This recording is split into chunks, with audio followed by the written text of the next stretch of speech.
Bien, buenas noches. Pues aquí estamos de nuevo con estas charlas de ciencia y estamos abordando lo que es la historia del conocimiento. Domingo, qué gusto tenerte aquí. Buenas noches. Gracias, buenas noches. Bien, pues estamos esperando ¿Nos arrancamos, otra Marcos? parte, claro. Adelante. Bien. El día de hoy tocaremos varios aspectos esenciales, yo diría hasta determinantes. Y para eso es bueno, antes de arrancar, recordar una vez más, todo lo vamos a hacer de la mano de una sola conclusión, la que hemos sacado. No, para eso nos hemos entretenido en esa reflexión científica, donde llegamos al conocimiento de que la magia se nos coló en la ciencia en el sentido de que adoptó también la hipótesis, ya no hipótesis, sino certeza, de que todo ocurre aquí y ahora, de que estamos en un presente universal. De la mano de esto veremos todo lo que hay que ver el día de hoy, que son algunas cosas.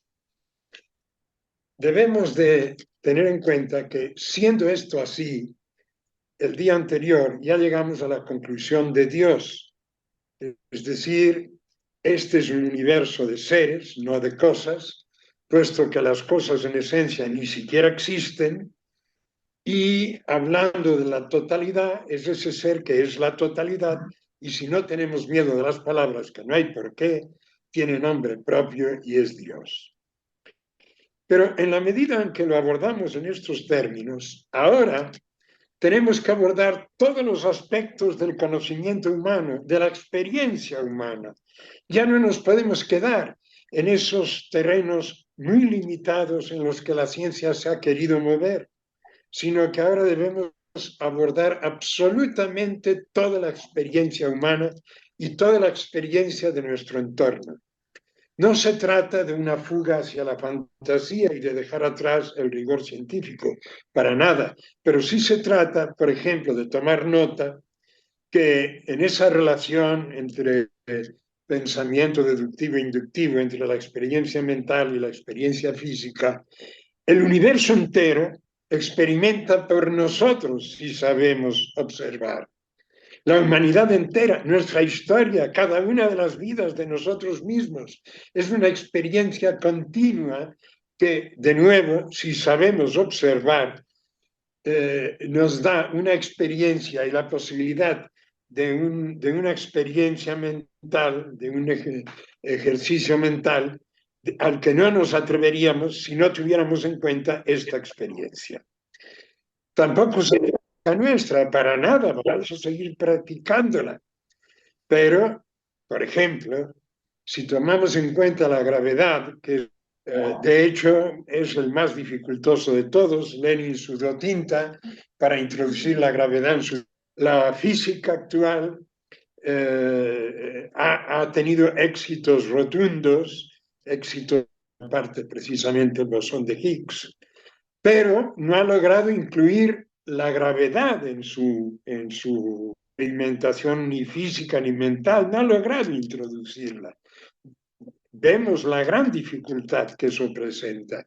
Personas como Hopkins, por ejemplo, nos han dicho que la gravedad basta para explicar todo, que a partir de la gravedad nada escapa a la gravedad, incluso esas materias oscuras o negras y esas energías oscuras o negras de las que hablamos ahora, hablamos de ellas simplemente porque las detectamos por la gravedad, porque no hemos logrado encontrar otra manifestación que no sea esa. Muy bien, ¿nos vamos a quedar con eso? ¿Hay alguna experiencia ¿Hay alguna experiencia que de la humanidad o del universo que nos dé elementos para esta reflexión? Claro que sí. Hay personas que levitan y es un hecho. No podemos descartarnos de él. Ah, no, mientras yo no lo pueda experimentar y repetir el experimento, yo no lo puedo considerar. Si así fuera, viviríamos todavía en la edad de las cavernas. Hay multitud de ejemplos y hay multitud de experiencias y de testimonios de personas que han levitado, por ejemplo, a la hora de tomar la comunión, en un estado místico. Teníamos a San José de Cupertino, que era absolutamente cotidiana su levitación. Algunos llegan a limitarla diciendo, sí, pero solo pueden mover su propio peso. Bueno, que ya no es cualquier cosa mover su propio peso, pero es que el Señor hacía mucho más que eso. En una ocasión estaban ellos ahí clavando unas cruces en un calvario al lado del convento, y la cruz de Jesús, que era metálica, muy pesada, 6 de los monjes no podían moverla. El Señor la abrazó, la movió y la levantó y la puso. Pero no solamente ha habido gente que levita en estados místicos, en estado normal también hay personas que tienen esa capacidad. Había un tal Daniel Dongas que levitaba. Él tenía manifestaciones, como por ejemplo la premonición, pero levitaba en un estado normal, sin entrar en estados místicos algunos. Entraba a la ventana de un amigo suyo que estaba en el cuarto piso como él, flotando en el espacio, salía al espacio libre en el cuarto piso y esa era su manera de comunicarse con su amigo. Entonces, ¿qué ocurre aquí? ¿Qué pasó con la gravedad?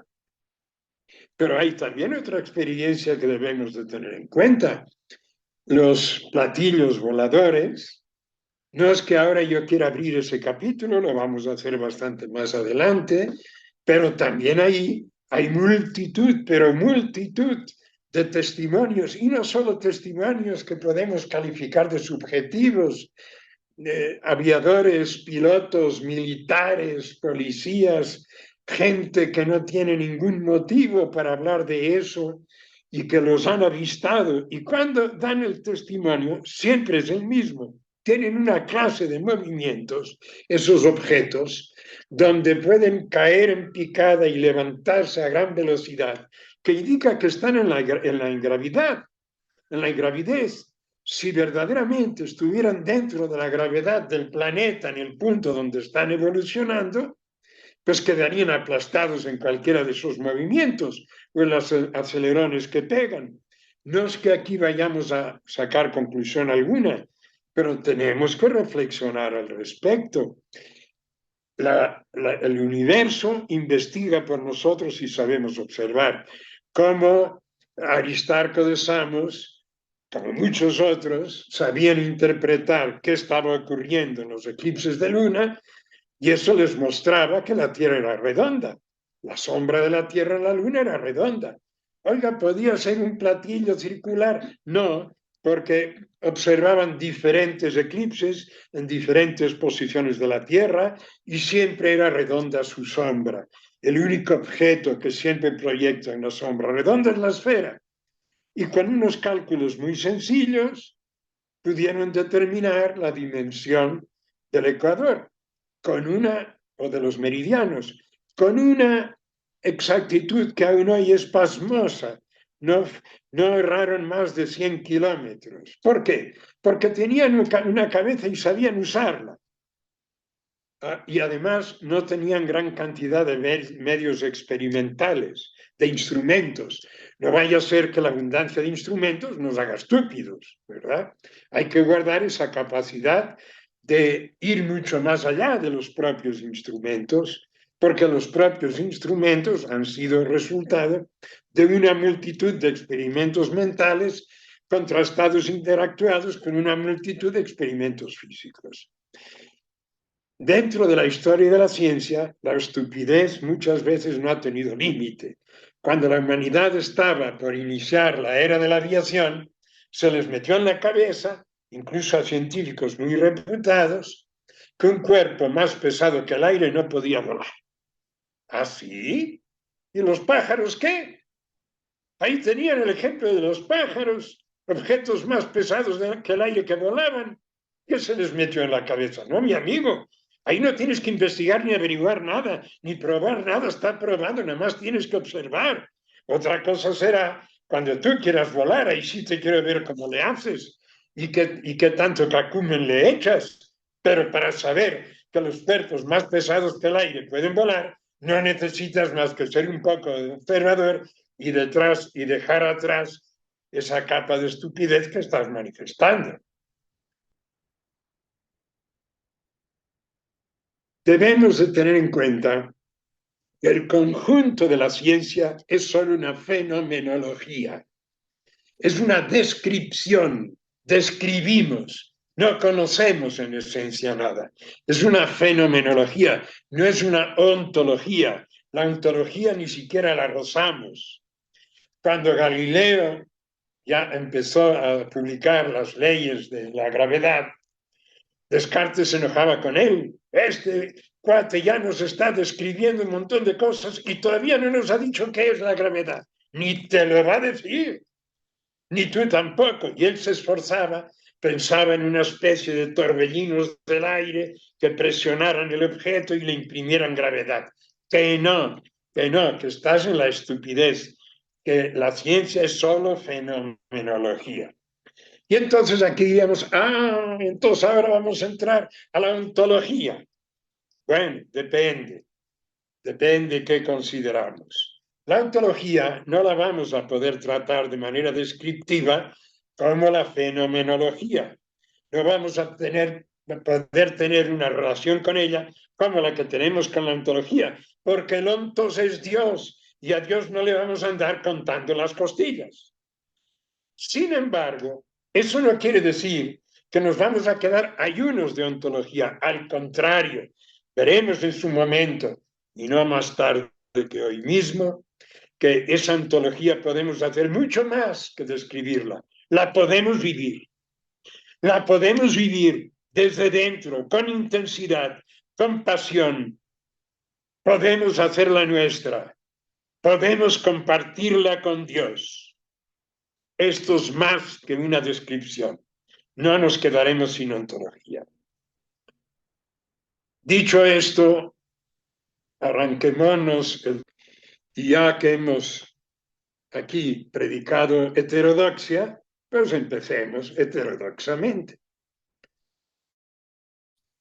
Contrariamente a lo que se nos ha venido diciendo, los mexicas eran monoteístas, creían profundamente en Dios y tenían con él una relación estrecha, íntima. Los mexicas forman parte de los aztecas y a veces confundimos el término. No, eran 7 pueblos que vivían en el Aztlán de agua y con agua, pasaron por el Chicomostoc, que no es más que las 7 cuevas. Chicome es 7, Stoc es cueva, y ahí estaban los 7 pueblos aztecas.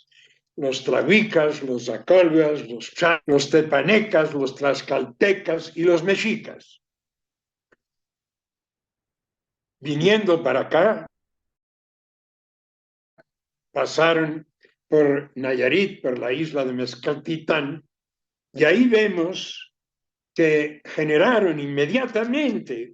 Ellos son un pueblo que vienen del desierto, pero que vienen de una cultura acuática, de una cultura hidráulica. Y lo prueba que donde van se instalan en estos términos. Ahí, en la isla Mezcaltitán, se instalaron en una isla dentro de un lago, con un trazado que sobrevive y que es muy similar al trazado que tuvo aquí la Gran Tenochtitlán. Ahora bien, ¿de dónde viene eso de México?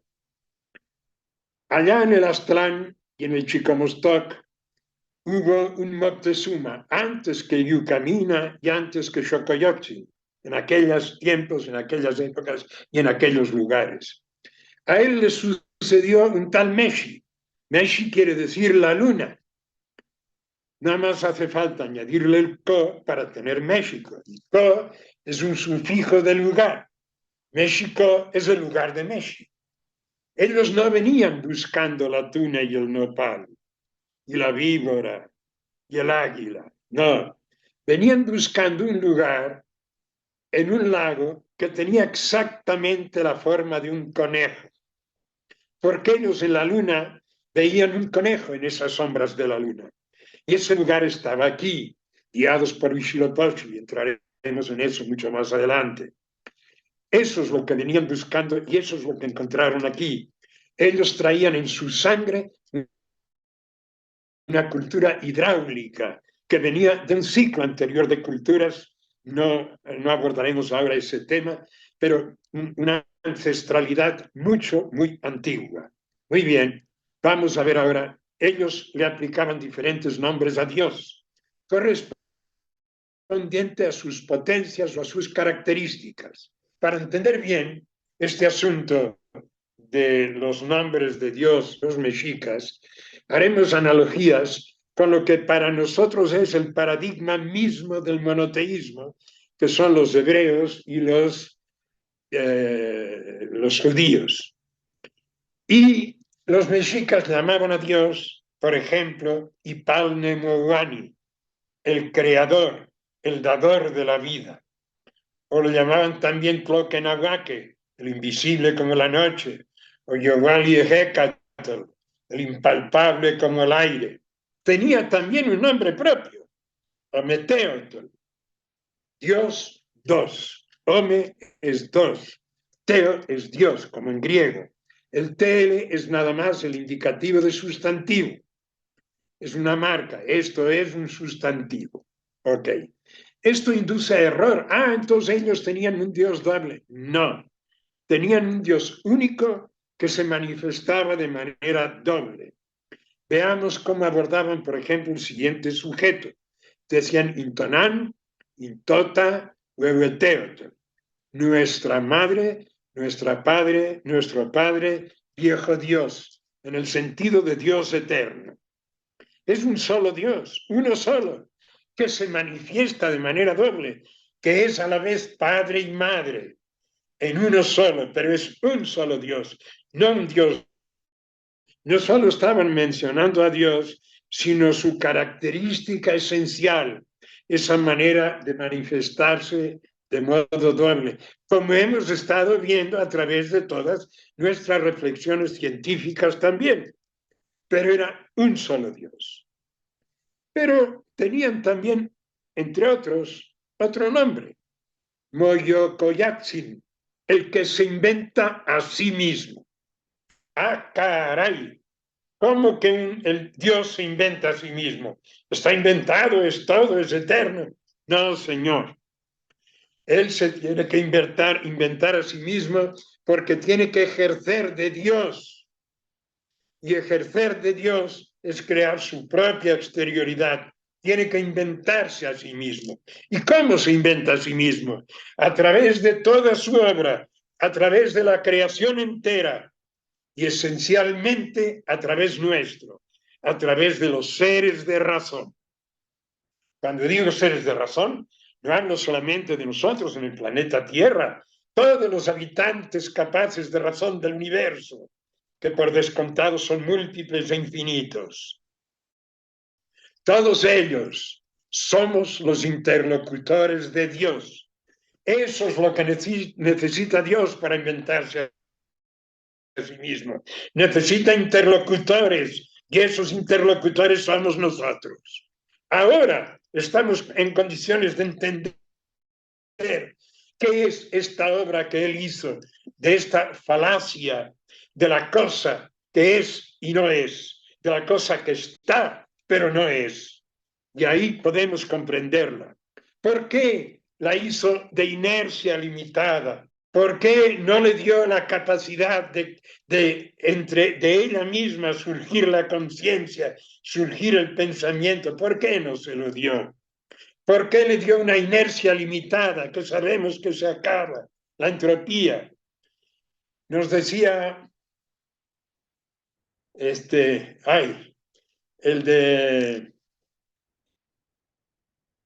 de Marcos, échame la mano, tu amigo en el que Prigogine.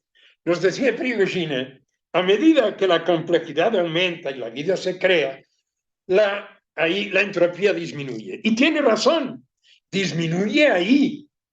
Pero para que eso surja, necesita aportes constantes de energía que crean mayor entropía en el conjunto, en el mundo exterior. esta entropía, no solamente esta disminución de entropía, no solamente equivale al aumento de entropía en el contexto exterior, sino que este aumento es superior a esta disminución. ¿Y Juan te llamas? ¿Y por qué lo hizo así Dios? Porque no le regaló a esta exterioridad, a esta cosa, a esta falacia, no le regaló la intención, la capacidad de intención, de propósito, se lo guardó para sí y para nosotros también. Ahora bien, a medida que vamos conociendo esta falacia, con diferentes disciplinas científicas, nos damos cuenta que es de una gran sutileza y de una gran inteligencia, que no solo es la interfaz de esa conciencia que fatalmente está fuera de ese contexto, como bien localizó von Neumann, sino que es particularmente apta para que ahí florezca este desarrollo, esta complejidad, esta vida, esta evolución, la evolución del universo entero y el nuestro. ¿Qué razón tenía Faraday? Faraday, cuando descubría algo, y descubrió muchas cosas, se emocionaba hasta las lágrimas. ¿Por qué? Porque le emocionaba haber podido comprender cómo había Dios pensado ese determinado aspecto. Y eso le emocionaba hasta las lágrimas, como debería emocionarnos a nosotros cada vez que descubrimos algo. Porque cada vez que descubrimos algo, nuestra mente está embonando con la de él y estamos descubriendo cómo pensó él ese determinado aspecto. No importa que su pensamiento sea infinito y el nuestro sea limitado, en ese punto somos como él. En ese aspecto que hemos descubierto, tenemos la misma comprensión que él. Sí, bien nos ha sido dicho que estamos hechos a imagen y semejanza de él. Claro que sí, aunque con alcances infinitamente distintos. ¿Qué nos importa? Si estos pocos alcances nos auguran un desarrollo, un inventarnos a nosotros mismos, porque nosotros también estamos haciendo lo mismo que él, nos estamos inventando a nosotros mismos.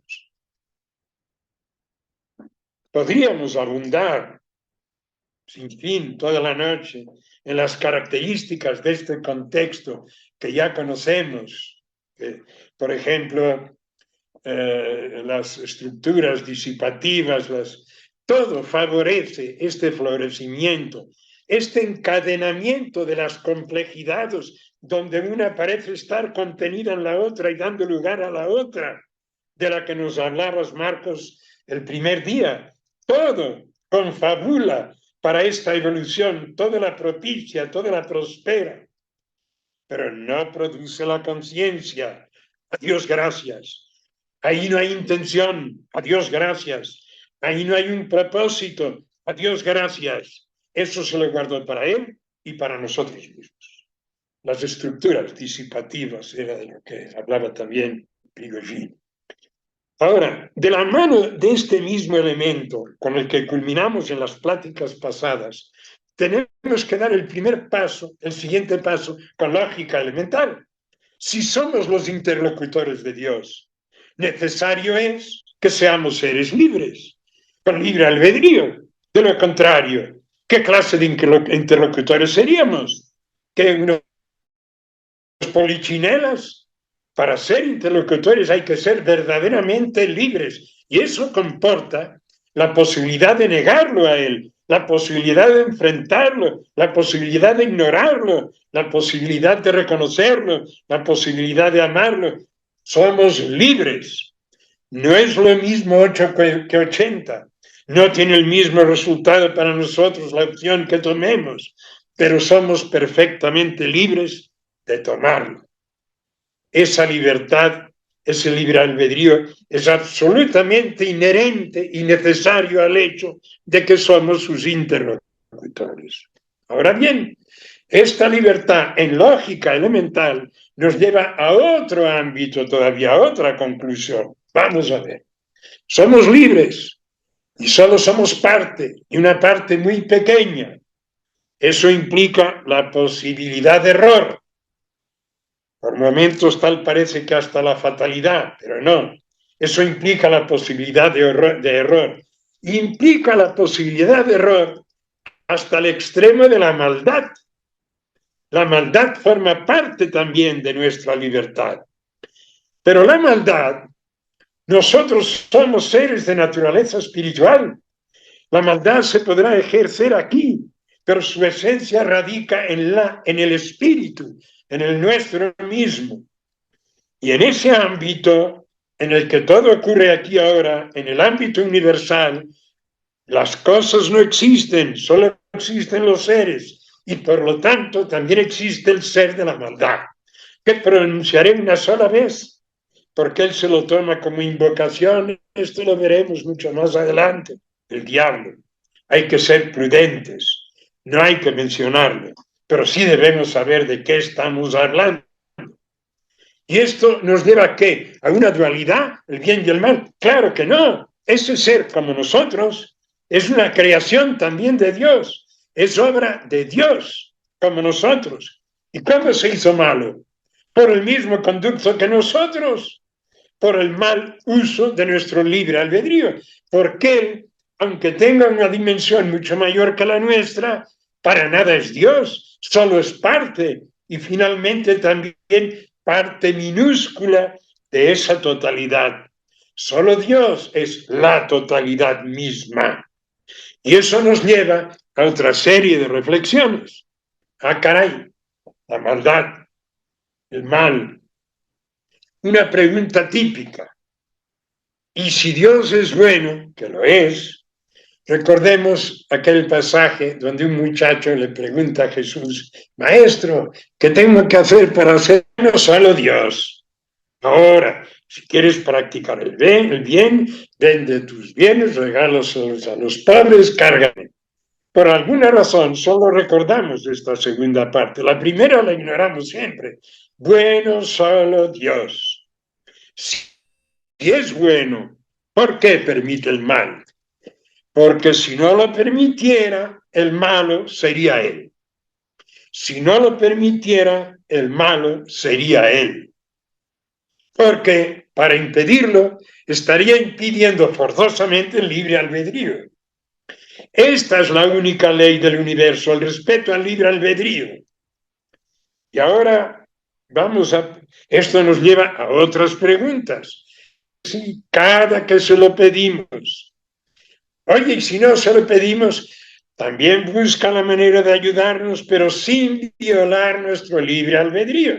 Él está interviniendo constantemente en este universo en el que estamos sumergidos. Nada de que apareció en la explosión inicial, en el Big Bang y después se olvidó. Nada de eso. Él interviene en cada aspecto y en cada ámbito.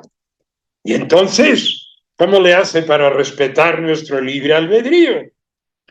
Se da mañas.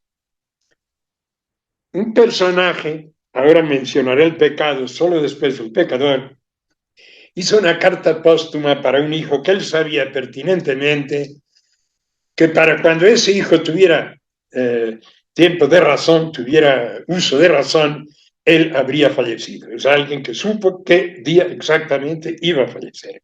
Y le hizo una carta para explicarle lo que era su padre, y en un momento determinado le dice esto. La obra de Dios es absoluta en su totalidad, mas no en sus partes, que son los buenos, los malos, y entre ellos el hombre con sus propios poderes. Ah, caray, ¿qué nos está diciendo ahí? Al crear en este contexto esta falacia, se aseguró de lo siguiente. Se aseguró de que el ámbito potencial de la acción de todos nosotros, y cuando digo a nosotros seres humanos, a los seres de luz y a los seres de oscuridad, oiga, ¿y por qué van a ver todos esos seres? Es que en el universo nada se pierde, nada, todo sobrevive, nada se pierde. Si retrotraemos a lo que platicábamos de los aztecas, Los aztecas tenían también dioses, Quetzalcóatl, Xipetotec, etc. La Coyolxauhqui. Oiga, entonces tan monoteístas no serían cuando tenían dioses. Mire, los hebreos también tenían dioses y son paradigma de monoteísmo. Les llamaban los Elohim. Y cuando los judíos acusaron a Jesús diciéndole, ¿cómo es posible que siendo hombre te manifiestes ser hijo de Dios? Él les dijo, ¿acaso no dicen las Escrituras y las Escrituras no mienten que seremos como dioses? No Dios, y tampoco dioses, decían los aztecas, los mexicas. Cuando alguien fallece se convierte en un dios. Una cosa es Dios, otra cosa son dioses, los Elohim de los propios hebreos. Y ni seremos Dios, ni en vida seremos dioses, pero sí seremos como dioses. ¿Por qué? Porque tendremos la fe, nos permitirá gozar de la magia. En ese sentido, ellos tenían exactamente las analogías con los hebreos son completas y totales. Volvamos a lo que estábamos platicando. Entonces, están los seres de luz, están los seres de oscuridad y estamos nosotros. Al crear el ámbito en el que nos movemos, esa falacia, él se aseguró de que el marco de acción potencial dentro de esa falacia rebase con mucho la capacidad de acción que tenemos los tres. Es decir, nos deja libres. Tú con tu propensión al bien, tú con tu propensión al mal, y tú a ver por dónde sale el sol y como Dios te dé a entender. Agítense, muévanse, hagan lo que les dé su gana. Son libres. Por mucho que se agiten, por mucho que usen su libertad, no agotarán el marco potencial de la acción esencial que están realizando. En estos intersticios, dice esa frase, no usados por estas tres bandas, Dios saca adelante su obra tal como Él la entiende, sin violar nuestro libre albedrío, sin violar nuestro libre albedrío. Repitamos, la obra de Dios es absoluta en su totalidad, mas no en sus partes. En las partes siempre es imperfecta, nunca es total, porque total solo es la totalidad. Y que son tres, en sus partes que son tres, los buenos, los malos, y entre ellos el hombre con sus propios poderes, que también los tenemos. Para empezar, el que estamos usando aquí, procurando reflexionar. Pero en los intersticios que deja esta lucha a tres bandas, en los espacios potenciales no utilizados, esos los usa Dios para sacar su obra adelante tal como Él la entiende. Finalmente, Él saca siempre las cosas adelante. Y la justicia que nosotros desequilibramos permanentemente, Él la equilibra también permanentemente. ¿Cómo lo hace? ¿Dónde lo hace? ¿Y cuándo lo hace? Le pertenece. Pero nos pertenece a nosotros saber que Él siempre restablece la justicia. Y ahora podemos abordar el tema que habíamos anunciado de Baruch Spinoza. Ya tenemos los elementos. Él pensó en relación al pensamiento contemporáneo de él, de Descartes. Y Descartes, contaminado por la búsqueda de la materia, la ciencia que él inició no había llegado al extremo de demostrar que esa hipótesis de trabajo era incorrecta, seguía buscando la materia y lo sustituía por la palabra sustancia. El sentido era la materia. Y decía, ¿de dónde sale todo esto? De la sustancia de Dios. Dios saca una sustancia derivada, que es todo esto. Y Baruch Spinoza no estaba de acuerdo, decía, no señor, nada de sustancias derivadas, solo hay una sustancia, la de Dios, no hay más. Tenía bastante razón el hombre, nada más que dicho en estos términos y contaminado por la idea de la materia, ahí empezaron todos los errores imaginables. Por un lado decía, nosotros somos Dios. No, no somos Dios. Y sin embargo, podemos afirmar, de acuerdo a lo que ya hemos venido diciendo, que sin el hombre y los seres de razón como nosotros del universo, sin el hombre, Dios no existiría. ¡Ah, caray! Entonces el hombre crea a Dios. No, señor. Él nos crea a nosotros. Entonces, ¿qué nos está diciendo usted? Lo que nos estoy diciendo es que sin ese interlocutor que nosotros somos, no pasaría de ser un Dios potencial y no sería un Dios esencial. No podría inventarse a sí mismo, no podría ejercer de Dios. Muy bien. Entonces, volvamos de nuevo a Baruch Spinoza. Si solo hay una esencia en la que nosotros estamos, nosotros somos Dios. Pero a su vez también sacaba la conclusión de que no existe el libre albedrío, porque para eso necesitaríamos poder enfrentarnos a Dios. Y él decía, las ideas del hombre no son las ideas del hombre, son las ideas de Dios. Cuando pensamos bien, ¿verdad? Y cuando pensamos en matar y asesinar, ¿también son las ideas de Dios? ¿Qué le está usted adjudicando a Dios? Por otro lado, como esto no era satisfactorio ni para él mismo, se revolvía y buscaba ver por dónde el libre albedrío. No. El libre albedrío no tiene que tener un espacio subrogado ni subalterno, tiene que tener un espacio total y absoluto. Porque no hay materia, porque no es una sustancia, porque es una falacia que él ha inventado con su mente, que es la mente de él, que embona con la nuestra, que además no es su realidad, como hablábamos, como decíamos en relación a San Agustín de Hipona, sino que es la mente, pero detrás está el espíritu. La naturaleza de este universo, la naturaleza de la realidad, la naturaleza de Dios, la naturaleza real es el espíritu. Por eso también corregíamos a Kant diciéndole, no, mi amigo, no busca el en sí de la cosa no tiene en sí, el en sí está en el espíritu, que está detrás de la cosa, con la mente como interfaz, como el cerebro como interfaz, como el conjunto de la falacia como interfaz. Baruch Spinoza fue el que introdujo a la humanidad, a nuestra humanidad, en el descreimiento y en el ateísmo. Lejos está de ser el único responsable. Cosas positivas podíamos también decir de él, porque él no aceptaba esa negrura absoluta de ese Dios al que se había llegado, un Dios vengativo, un Dios castigador, un Dios que no tenía límite en su castigo. Se llegaba a decir, no intentamos, un solo pecado condena todos los méritos y nos condena para la eternidad. Él no se rebelaba contra ese Dios. Sí, pero en ese camino de rebelión lo que hizo es destruir toda idea de Dios. Oiga, ¿y dónde quedó ese anuncio al principio de la plática sobre la ontología? ¿Qué relación tenemos con la ontología? Pues ¿qué relación vamos a tener? El universo entero tiende hacia Dios, porque de él viene, fue su exterioridad y tiende hacia él.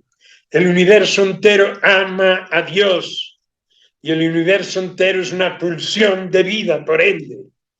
¿Habrá vida en el universo? Hombre de Dios, el universo entero es una pulsión de Dios. La ciencia, que no debemos abandonarla ni un minuto, que debe darnos muchos más resultados de los que ya nos ha dado.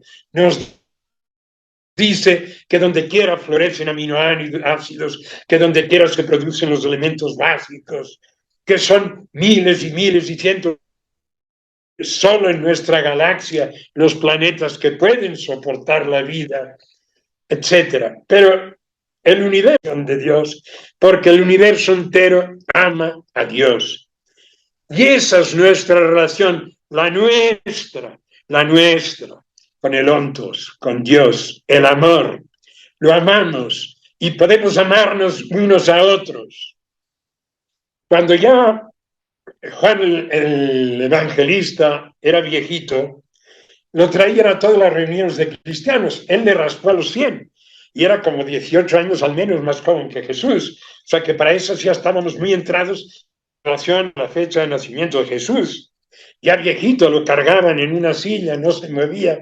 Y claro, imaginen, para ellos ya era el único que había conocido personalmente a Jesús, y de remate el más cercano, y de remate el que estuvo con su madre hasta el fin de sus días. Y siempre le decían: oiga, díganos alguna cosa del maestro, de cuando usted estuvo con él. Y siempre les decía lo mismo. Hasta que un día alguien se atrevió a cuestionarlo. Oiga, pero siempre nos dice lo mismo, ¿por qué? ¿Otras cosas tendrá usted para decirnos? Pues siempre les digo lo mismo, porque lo mismo nos decía siempre Jesús, nos decía: amaos los unos a los otros, y en eso está toda la ley y todos los profetas. Y le busquen. Oiga, pero nosotros a lo mejor no lo amamos, lo odiamos. Bueno, si lo odiamos ya no andamos tan lejos de amor. Pero a lo mejor le damos. Es nuestro privilegio, que nos empobrece esa manera de usar este privilegio. Nos pone en peligro, nos pone en manos del maligno, que es el gran tentador, pero es nuestro derecho más estricto. Y Dios lo respeta y nos ayuda hasta donde puede nos ayuda Él. Y mucho más si se lo pedimos.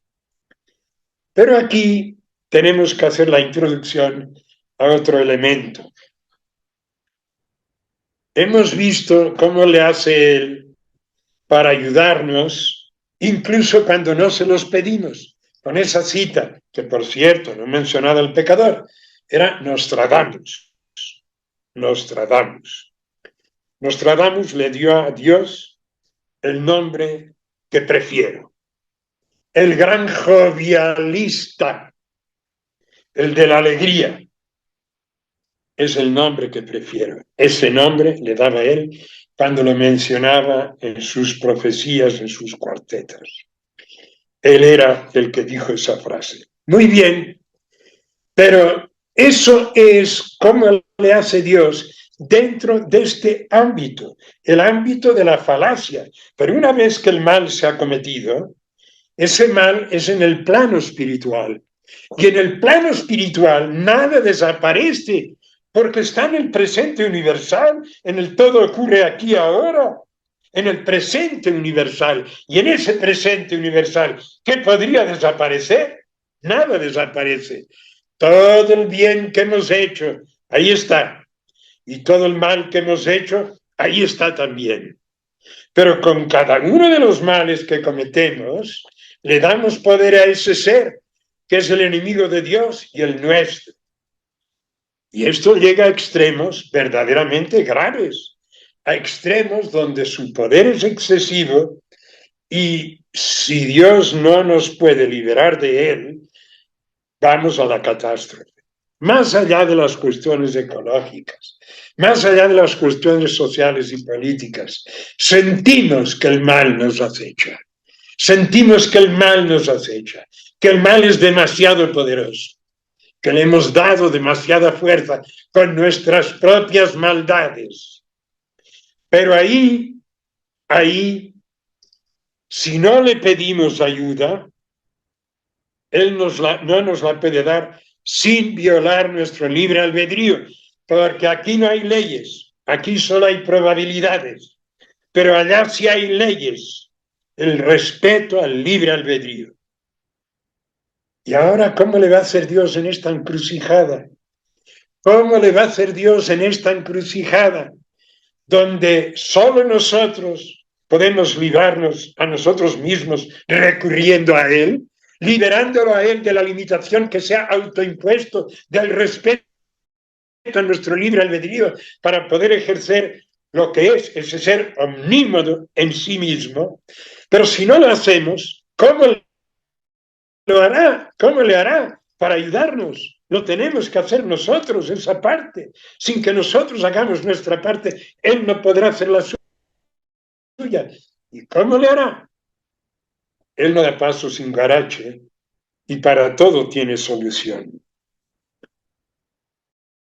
Esta solución la abordaremos en el próximo capítulo. Muchas gracias, Marcos. Desapareces a menudo de imagen y me preocupa qué pasó, ya no. No, ¿Por qué es eso? perdón. Es que a veces se vuelve inestable la conexión y quitando la imagen mejora. Ok. La imagen sí no ha desaparecido. No, tu imagen ha Es estado el siempre. día de hoy, salvo lo que me quieras preguntar. No, muy interesante, Domingo, todo es interesante y estamos Me entrando falta en la decir algo, magia. perdón, me falta decir algo. No vayan a creer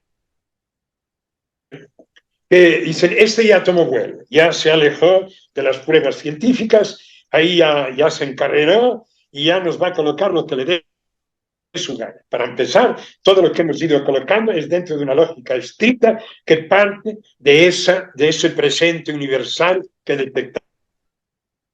Pero aparte, la respuesta a esta pregunta última que formulé nos volverá al ejercicio de la demostración científica dura y pura.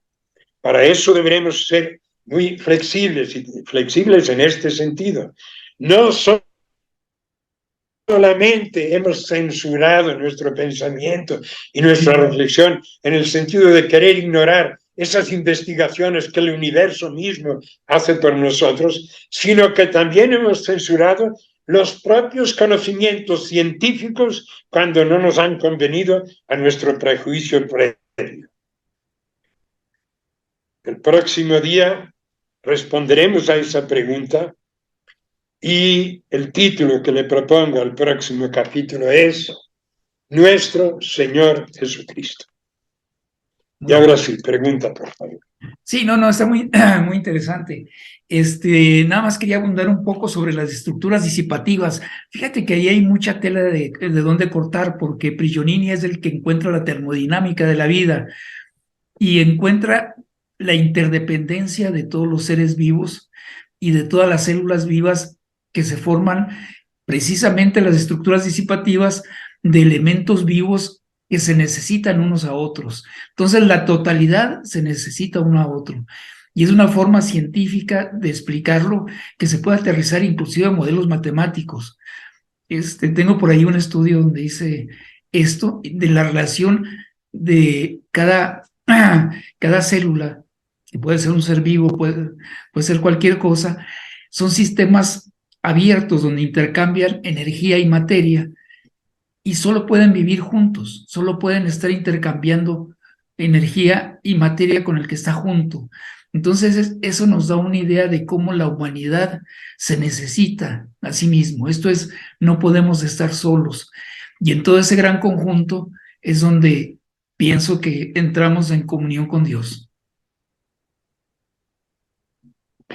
Mira, absolutamente de acuerdo con lo que dices. Lo que demuestra el tema de las estructuras disipativas y muchos otros elementos científicos que ya podríamos poner sobre la mesa es las bondades de esta falacia que Dios creó para nuestra propia evolución y para la evolución del conjunto de la... Que esto implique ninguna corrección ni a la entropía, ni al hecho de que de ahí no puede salir la conciencia, en cuanto a que nos necesitamos unos a otros. Hombre, si necesitamos la totalidad misma, espérense, que aquel planeta del que no sabemos nada, aquella galaxia de la que no sabemos nada, quizá aquel universo del que tampoco sabemos nada, lo necesitamos. Toda esa realidad de la que no sabemos nada, la necesitamos también vitalmente. Pero toda esa realidad está presente en Dios. Y cuando nos comunicamos con Él, nos estamos comunicando con esa totalidad, la que conocemos y la que no conocemos, de mayoría. Porque además, cada vez que nosotros intentamos resolver una complejidad, creamos en esa que la que resolvemos, con lo cual tenemos garantizado que la complejidad no nos va a faltar para la reflexión y para el análisis. Y ahí, una vez que hemos comprendido la presencia de Dios y constante en todo este elemento, bueno, ahí entendemos lo de que mencionábamos, por ejemplo, cada constante de las que hay en nuestro universo, la primera que conocimos fue la de la gravedad, ya anda, no sé, por 15 o 20, ya me perdí. Cada constante tiene que tener una medición exacta, una gradación precisa para que la vida pueda darse. Tenemos dos caminos, que alguien la graduó exactamente como convenía, o que por la vía del azar necesitamos una infinidad de infinidades de universos al soberano botón para que uno pueda tener la vida por la vía de las simples probabilidades, como por ejemplo planteaba Everett y otros. No, no, Dios ha creado esta falacia, es su mente, es exquisita, y Faraday tenía razón. Cada vez que descubrimos algo, embonamos con su mente y comprendemos cómo había él pensado ese determinado aspecto.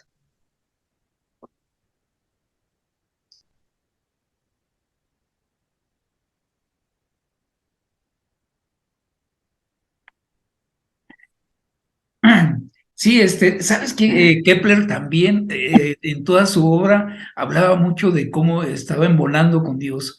A cada paso disfrutaba sus descubrimientos como entrar en el pensamiento de Dios.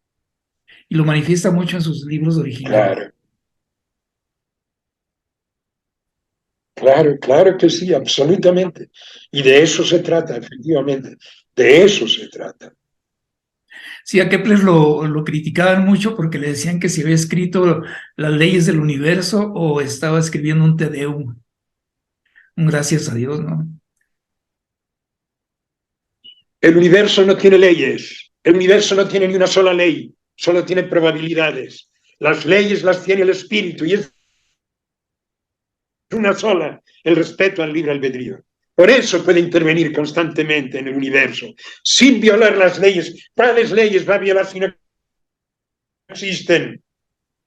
Nuestro amigo, el de la entropía, tenía razón. Tenía más razón que un santo. Son las probabilidades, no hay leyes, solo hay probabilidades más o menos altas. Él no tiene dificultades para intervenir ahí, porque no viola ley alguna. Las dificultades le aparecen, y es de lo que trataremos, hemos anunciado hoy, las dificultades y graves le aparecen para intervenir en el ámbito del espíritu para ayudarnos cuando es indispensable la ayuda y cuando nosotros no hacemos liberarlo de esa limitación que se ha autoimpuesto, el respeto a nuestro libre albedrío. Porque en cuanto lo violara, a Dios ya no somos interlocutores y en cuanto dejáramos de serlos, se le derrumbaba su propia manera de inventarse a sí mismo y él no está para esa clase de acontecimientos. Y claro está que encontró la solución. De eso platicaremos el próximo día. No hay leyes del universo. Eso era lo que más molestaba a Einstein, de Boltzmann. Y sin embargo lo tenía que usar. Y sin embargo no habría habido física cuántica sin él, cálculos, no habría podido Max Planck realizar su reflexión, ni hablar de cuántos, ni en su aportación del efecto fotoeléctrico, etcétera, etcétera, etcétera. Para usarlo no, pero era de respeto. Muy, muy bien, Domingo, pues va a estar muy interesante el próximo capítulo. Vamos a estar reflexionando y esperando el próximo. Muy bien. ¿Seguimos siendo inteligibles? Sí, claro, sí, bastante. Te Sí. agradecemos mucho esas explicaciones tan claras que das de fenómenos sumamente complejos. Decía Einstein, que los descubrimientos científicos no son el fruto de cálculos complicados, sino de reflexiones sencillas. Decía también que el descubrimiento científico, la creación artística y el acto místico son de la misma naturaleza. Los tres son actos de comunión con Dios. Y decía, para rematar, si cualquier cosa que hayas descubierto no se la puedes explicar a tu abuelita de manera que la entienda, es que tampoco la entiendes tú. Sí, sí, sí. A veces batallaba Einstein para, para Claro, explicar las cosas, aquí ¿no? nos faltó a tenor de Baruch Spinoza. Einstein, él decía, yo creo en el Dios de Baruch Spinoza. Pues así te fue, así te fue.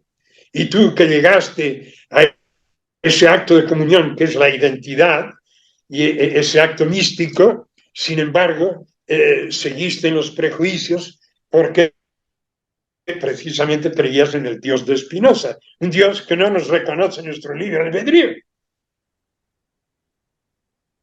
Pues nos hace dioses directamente, cosa que no somos, o nos desaparece del mapa completamente, porque nada es nuestro, todo es de Dios, y además no tenemos libre albedrío. Sí, muy interesante. Pues te agradecemos mucho, Domingo, y esperamos el próximo capítulo que Gracias. va a ser sumamente interesante como este. Muchas gracias y buenas noches. Buenas noches, buenas noches. Gracias.